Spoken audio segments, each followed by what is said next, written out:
പ്രിയമുള്ളവരെ, നിങ്ങൾക്കേവർക്കും തിയോളജിയ ക്ലാസ്സിലേക്ക് സ്വാഗതം. നമ്മളിന്ന് പഠിക്കുന്ന വിഷയം സഭാ നിയമത്തെക്കുറിച്ചാണ്. കത്തോലിക്ക സഭയിൽ രണ്ട് പ്രധാന നിയമ സംഹിതകളാണുള്ളത്. ഒന്ന് ലത്തീൻ സഭയ്ക്ക് വേണ്ടിയുള്ള നിയമസംഹിത കോർപ്പസ് ജൂറിസ് കാനോനിച്ചി. രണ്ടാമത്തത് പൗരസ്ത്യ സഭകൾക്ക് വേണ്ടിയുള്ള നിയമസംഹിത CCEO കോദസ് കാനോനും എക്ലേസിയാരും ഓറിയന്താലിയും. എന്തിനാണ് ഏക കത്തോലിക്ക സഭയിൽ രണ്ട് വ്യത്യസ്ത നിയമസംഹിതകൾ? സ്വാഭാവികമായി നമുക്കുണ്ടാകാവുന്ന ഒരു സംശയമാണ്. ഇത് വ്യക്തമാകണമെങ്കിൽ സഭയുടെ സ്വഭാവത്തെക്കുറിച്ച് തന്നെ നാം മനസ്സിലാക്കേണ്ടിയിരിക്കുന്നു. സഭകളുടെ കൂട്ടായ്മയാണ്. അതാണ് അടിസ്ഥാനപരമായ സഭാത്മക ദൈവശാസ്ത്രം. കത്തോലിക്ക സഭ എന്ന് പറയുന്നത് 23 വ്യക്തിസഭകളുടെ കൂട്ടായ്മയാണ്. ഒരു പൗരസ്ത്യ, ഒരു പാശ്ചാത്യ സഭയും ഒരു 22 പൗരസ്ത്യ സഭകളും. പൗരസ്ത്യ സഭകൾ പൗരസ്ത്യ റോമാ സാമ്രാജ്യത്തിലും ലത്തീൻ സഭ പാശ്ചാത്യ റോമാ സാമ്രാജ്യത്തിലും വളർന്നു വന്ന സഭകളാണ്. വാസ്തവത്തിൽ ഈ പാശ്ചാത്യം പൗരസ്ത്യം എന്ന വേർതിരിവ് സഭയിൽ വന്നത് റോമാ സാമ്രാജ്യത്തിൻ്റെ വിഭജനത്തോട് അനുബന്ധിച്ചാണ്. റോമാ സാമ്രാജ്യം പാശ്ചാത്യമെന്നും പൗരസ്ത്യമെന്നും വേർതിരിക്കപ്പെട്ടതിൻ്റെ അടിസ്ഥാനത്തിലാണ് ഈ തരംതിരിവ് സഭയിലും വന്നത്. പാശ്ചാത്യ റോമാ സാമ്രാജ്യത്തിലുണ്ടായിരുന്ന സഭയുടെ കേന്ദ്രം റോമ ആയിരുന്നതുകൊണ്ട് റോമാ സഭയെന്നോ ലത്തീൻ സഭ എന്നോ പാശ്ചാത്യ സഭ വിളിക്കപ്പെട്ടു. എന്നാൽ പൗരസ്ത്യ റോമാ സാമ്രാജ്യത്തിലുണ്ടായിരുന്ന വിവിധ സഭകൾ, അവയെ പൊതുവായി പൗരസ്ത്യ സഭകളെന്ന് വിശേഷിപ്പിക്കുന്നു. പൗരസ്ത്യ റോമാ സാമ്രാജ്യത്തിൽ പ്രധാനമായും അലക്സാണ്ട്രിയൻ, അന്ത്യോക്യൻ, അർമേനിയൻ, ബൈസൻ്റൈൻ ട്രഡീഷനുകളിൽപ്പെട്ട സഭകളാണ് ഉണ്ടായിരുന്നത്. എന്നാൽ പിന്നീട് റോമാ സാമ്രാജ്യത്തിന് പുറത്തുണ്ടായിരുന്ന പേർഷ്യൻ, ഇന്ത്യൻ സഭകളെയും ഈ ഒരു പൊതു ശീർഷകത്തിൻ്റെ കീഴിലേക്ക് കൊണ്ടുവരികയുണ്ടായി. പൗരസ്ത്യ സഭകളെന്ന് വിശേഷിപ്പിക്കപ്പെടുന്നത് ലത്തീൻ സഭ ഒഴിച്ചുള്ള എല്ലാ സഭകളുമാണ്. അതുകൊണ്ട് തന്നെ ഈ സഭകൾ ഓരോന്നും അവയുടെ സ്വഭാവത്തിൽ തന്നെ വ്യതിരിക്തമാണ്. പല കാരണങ്ങൾ കൊണ്ടും പൊതുവായ വിശ്വാസം, കുദാശകൾ എന്നിവ അവ പങ്കുവെക്കുമ്പോൾ തന്നെ CCEO കാനൻ 28 നമ്മെ പഠിപ്പിക്കുന്നത് പോലെ ആരാധനാക്രമം, ദൈവശാസ്ത്രം, ആധ്യാത്മികത, കാനൻ നിയമം എന്നീ 4 പ്രധാനപ്പെട്ട ഘടകങ്ങളിൽ ഈ സഭകൾ തമ്മിൽ വ്യത്യാസമുണ്ട്. അതുകൊണ്ട് തന്നെ വ്യത്യസ്തമായ ഭരണക്രമവും വ്യത്യസ്തമായ ആരാധനാക്രമവും ദൈവശാസ്ത്ര ചിന്തകളും ആധ്യാത്മിക ജീവിത ശൈലിയും ഉള്ളതുകൊണ്ട് ഇവ ഓരോന്നും വ്യക്തിസഭകൾ എന്ന് അറിയപ്പെടുന്നു. ഈ വ്യക്തിസഭകളുടെ രൂപീകരണം വ്യത്യസ്ത ശ്ലീഹന്മാരുടെ സുവിശേഷ പ്രഘോഷണവും അവർ വ്യത്യസ്ത സ്ഥലങ്ങളിൽ സുവിശേഷം പ്രഘോഷിച്ചപ്പോൾ അതാത് സ്ഥലങ്ങളിലെ സാംസ്കാരികമായ ഘടകങ്ങളുടെ അനുരൂപണവും വഴി ഉണ്ടായതാണ്. ഇത് ആദിമ കാലഘട്ടം മുതൽ തന്നെ സഭയിലുള്ള ഒരു യാഥാർത്ഥ്യമാണ്. അതുകൊണ്ട് തന്നെ സഭയ്ക്ക് വ്യത്യസ്തമായ നിയമസംഹിതകൾ ഉണ്ടാവുക ആവശ്യവുമായിരുന്നു. ലത്തീൻ സഭയുടെ പൊതു പാരമ്പര്യത്തിൽ നിന്ന് വളരെയധികം വ്യത്യസ്തമാണ് പൗരസ്ത്യ സഭകളുടെ പാരമ്പര്യങ്ങൾ. അതുകൊണ്ട് ഒരു പൊതു നിയമം എന്നുള്ളത് അപ്രായോഗികമാണ് എന്ന് സഭ മനസ്സിലാക്കി. തന്നെയുമല്ല, മറ്റു ചില കാരണങ്ങൾ കൂടി ഈ വ്യത്യസ്തമായ രണ്ട് നിയമസംഹിതകൾ ഉണ്ടാകുന്നതിന് ഇടയാക്കിയിട്ടുണ്ട്. ഒന്നാമതായി, പൗരസ്ത്യ സഭകളിലെ ഭരണ സംവിധാനം പാശ്ചാത്യ സഭയിൽ നിന്ന് വിഭിന്നമാണ്. പൗരസ്ത്യ സഭകളിലെ സഭാ തലവൻ, സിനഡൽ സംവിധാനം തുടങ്ങിയവ പാശ്ചാത്യ സഭയ്ക്ക് ഇല്ലാത്ത ഒന്നാണ്. അതുപോലെ കൂദാശകളുടെ പരികർമ്മത്തിൽ ലത്തീൻ സഭയും പൗരസ്ത്യ സഭകളും തമ്മിൽ വ്യത്യാസമുണ്ട്. പ്രത്യേകിച്ച് മാമോദീസ, സ്ഥൈര്യലേപനം, വിശുദ്ധ കുർബാന എന്നീ 3 കൂദാശകളെ പൗരസ്ത്യ സഭകൾ പ്രവേശക കൂദാശകൾ എന്നാണ് വിളിക്കുക. അവ ഒരുമിച്ച് മാമോദീസായോട് കൂടെ തന്നെ പരികർമ്മം ചെയ്യുന്ന കൂദാശകളാണ് പൗരസ്ത്യ സഭകളിൽ. എന്നാൽ ലത്തീൻ പാരമ്പര്യം അനുസരിച്ച് വിശുദ്ധ കുർബാന, സ്ഥൈര്യലേപനം എന്നീ കൂദാശകൾ പിന്നീടാണ് സ്വീകരിക്കുക. ഇതുപോലെയുള്ള വ്യത്യാസങ്ങൾ 2 സഭകൾക്കും വ്യത്യസ്തമായ കാനൻ നിയമം ഉണ്ടാക്കേണ്ടതിൻ്റെ ആവശ്യകതയിലേക്ക് കാര്യങ്ങൾ കൊണ്ടെത്തിച്ചു. അതുകൊണ്ട് തന്നെ സഭയുടെ ഏറ്റവും സുസംഘടിതമായ കാനൻ നിയമ സംഹിത ഉണ്ടാക്കാനുള്ള പ്രാരംഭ പ്രവർത്തനങ്ങൾ ആരംഭിച്ച 1-ാം വത്തിക്കാൻ കൗൺസിലിന് ശേഷമുള്ള കാലഘട്ടത്തിൽ ലത്തീൻ സഭയ്ക്ക് തന്നെ ഒരു കാനൻ നിയമ സംഹിത ഉണ്ടാക്കാനുള്ള പരിശ്രമമാണ് ആരംഭിച്ചത്. ലത്തീൻ സഭയ്ക്ക് വേണ്ടിയുള്ള കാനൻ നിയമ സംഹിത 1983 ജോൺ പോൾ രണ്ടാമൻ മാർപ്പാപ്പായാണ് പ്രസിദ്ധീകരിച്ചത്.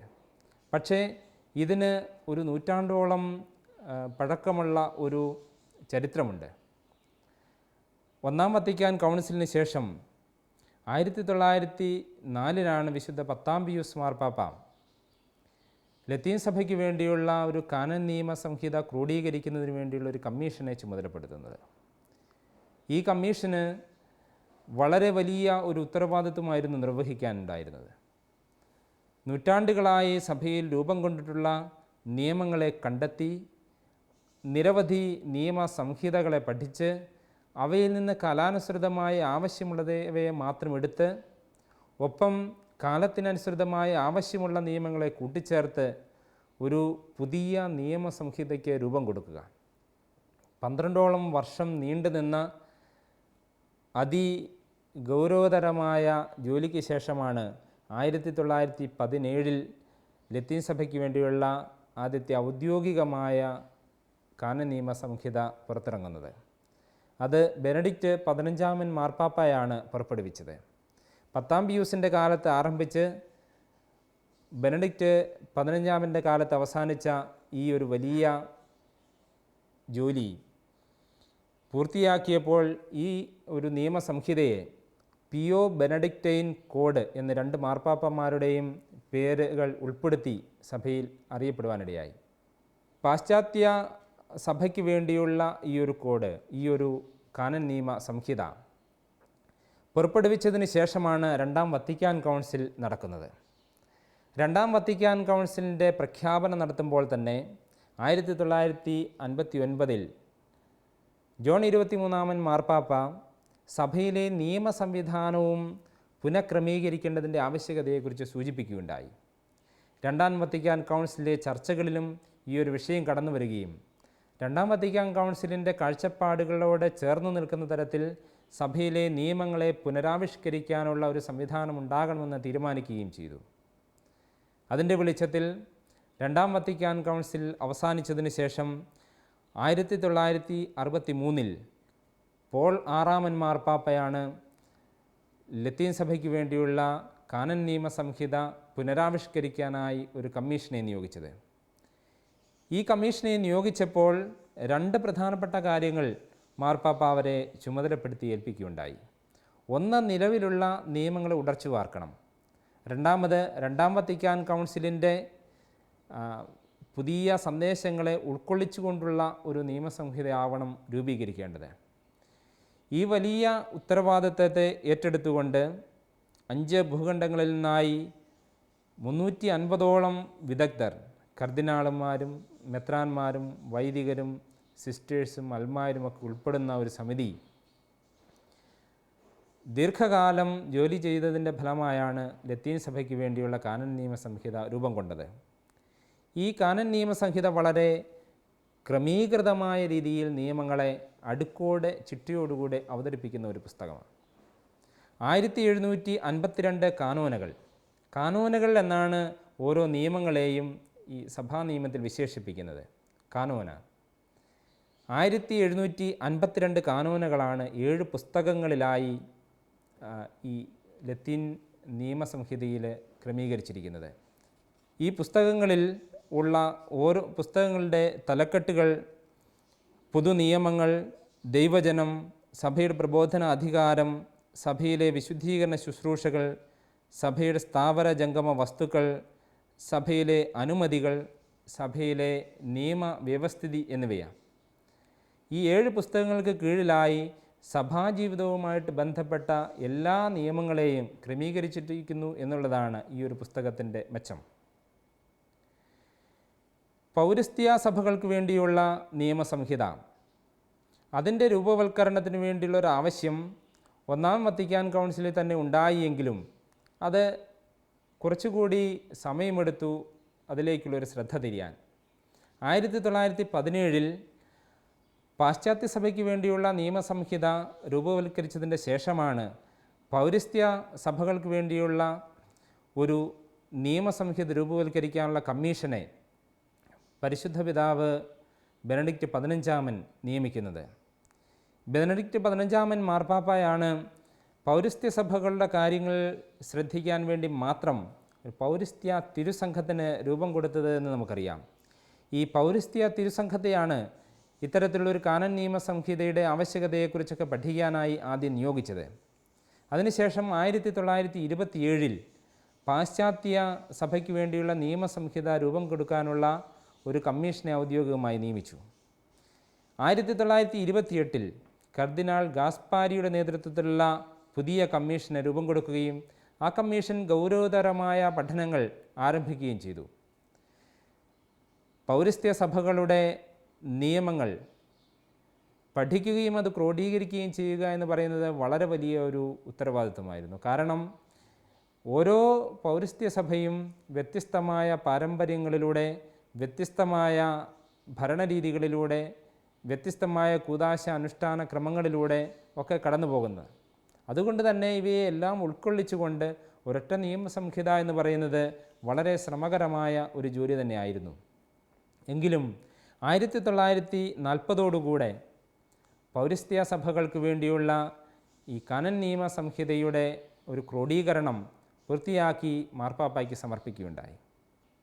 1948 അതിൻ്റെ കരട് രൂപം സമ്പൂർണ്ണമായിട്ട് മാർപ്പാപ്പായ്ക്ക് സമർപ്പിക്കാനായിട്ട് സാധിച്ചത്.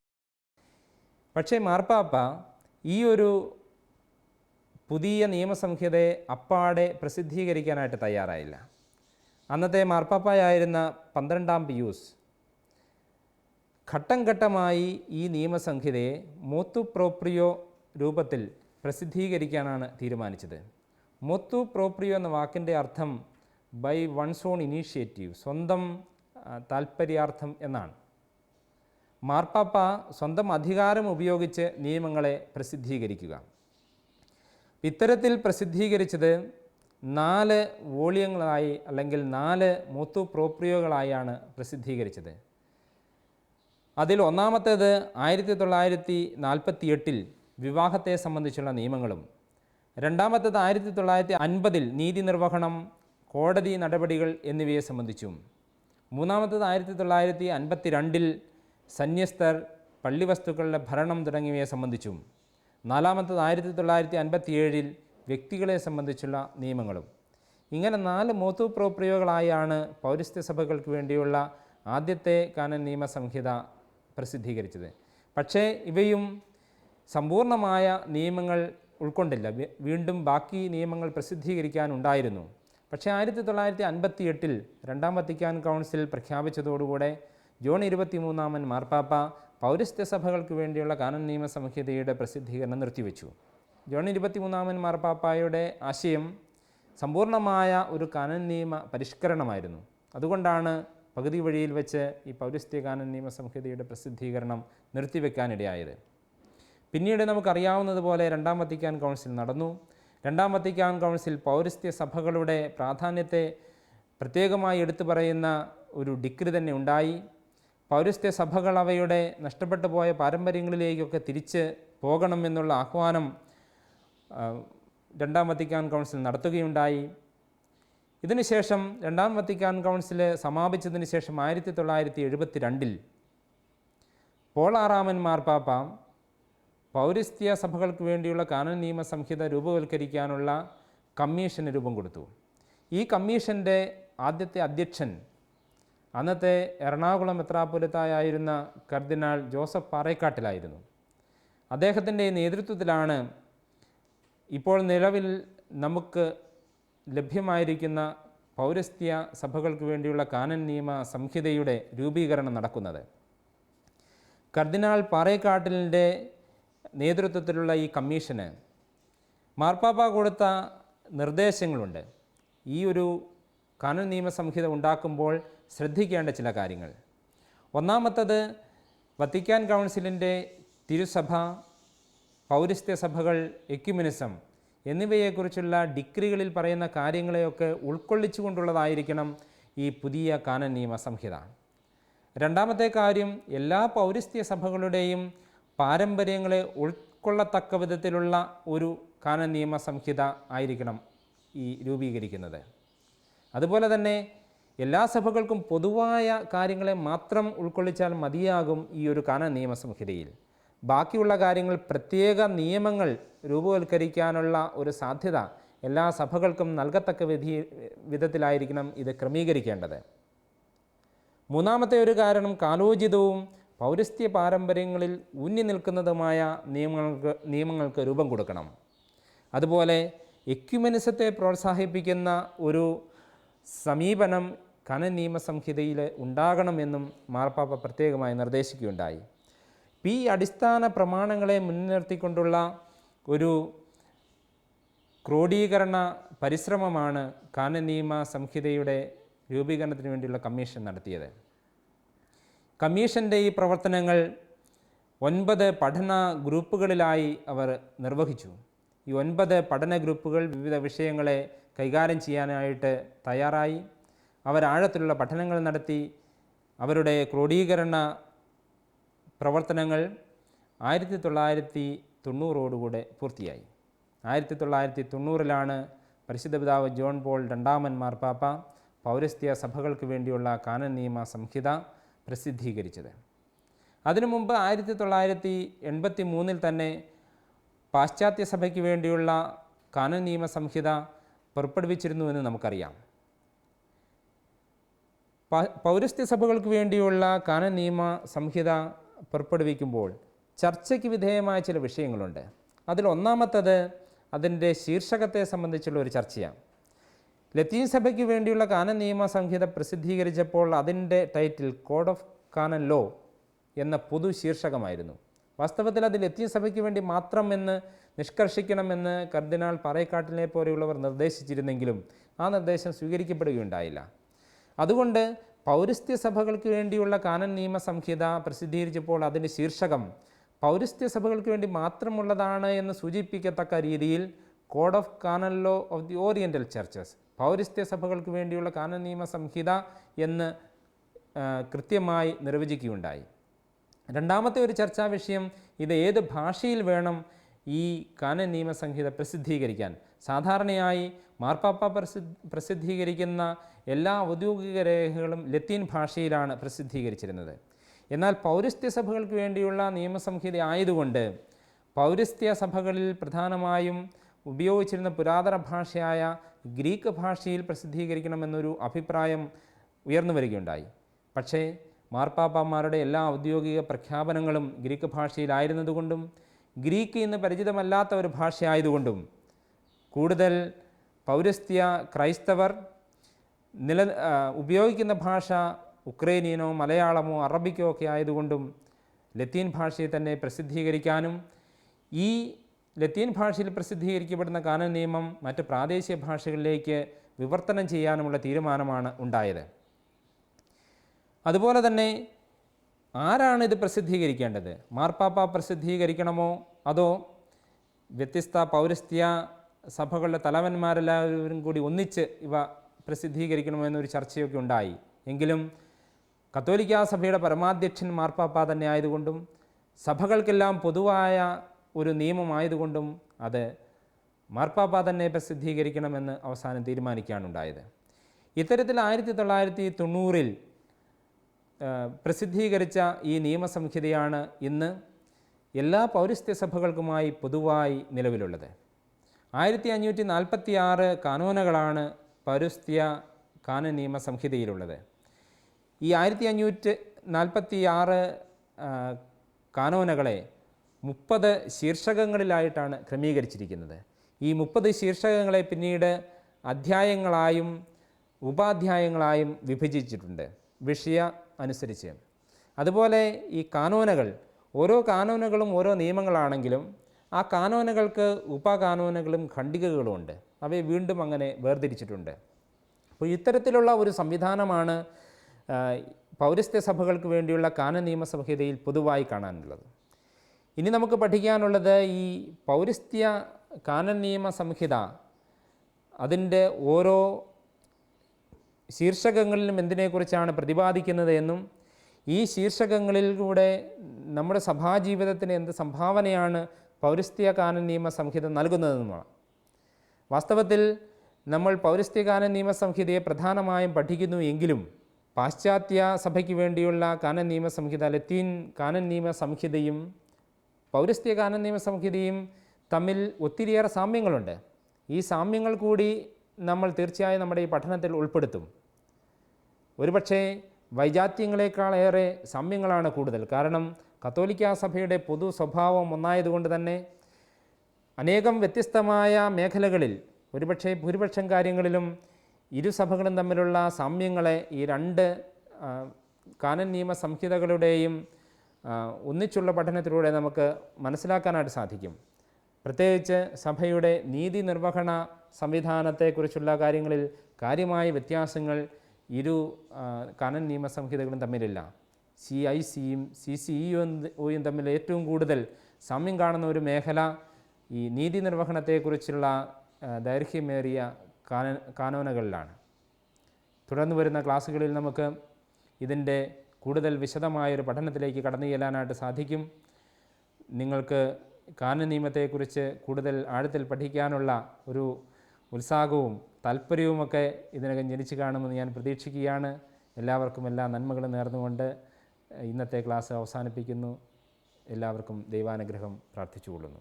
കോഴ്സുകളെക്കുറിച്ചുള്ള വിശദ വിവരങ്ങൾക്ക് the director, alpha institute of theology and science, Sandeshabhavan, post box number 70, Thalassery 670101. Telephone 0490 2344 2343 email alfits@gmail.com. Website www.alphathalassery.com. ഈ പ്രോഗ്രാമിനെക്കുറിച്ചുള്ള അഭിപ്രായങ്ങളും നിർദ്ദേശങ്ങളും ഞങ്ങളെ അറിയിക്കുക. വിലാസം: the producer, Theologia, Shalom television, Peruvannamuzhi PO, Kozhikode 673-528. Phone 0496 266 4600.